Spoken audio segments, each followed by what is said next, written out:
તો SM Thakor special અર્જુનભાઈનો અને ગબ્બરભાઈનો special વિરોધ કરવા ગયા હતા અને વિરોધ કરાતા જેમ કે અમારા ફોલોવર વધે અને માર્કેટમાં અમે આવી જાય. એટલે શું તું કા મારો છોકરો બીજો છે તને મારા વિશે આટલી બધી ખબર છે હે?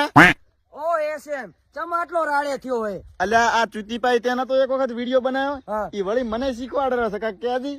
ઓહો ચૂતીભાઈ વરી પાછી તું આવી તને એક વાર નું કીધું તો તું સમજતી નહીં. તારે લાગે ઉડતા તીર લેવાનો બહુ શોખ હોય. જા તોય વાળમાં લઈ લે સીધું તારી ગાંઠમાં. મામલો મન ઢાઢો પડ્યો બધાય ભૂલી જાય ને તું મજા હરફ જગાડે છે ભાંડા મારીને આમ તાજા સહેલો તને શું કહેરો.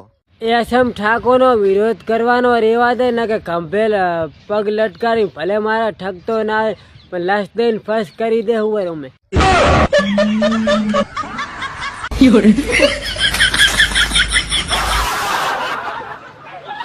ऐसे कैसे तेरी माँ तेरी शादी कहीं और करा देगी?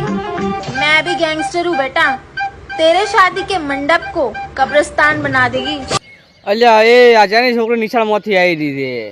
સમજ રહ્યો આપ સમજ રહ્યો. અલ્યા ઓને લઈ જો લે બટી ચોકલેટ ટાળું લઈ જાઓ હો तो रुको जरा सबर करो. કે નથી જાટા કે નથી ચૂંચી એની ગાલું વાતો કરી ગેંગસ્ટર ની મોટી મોટી ભોડા મારી નહીં હો.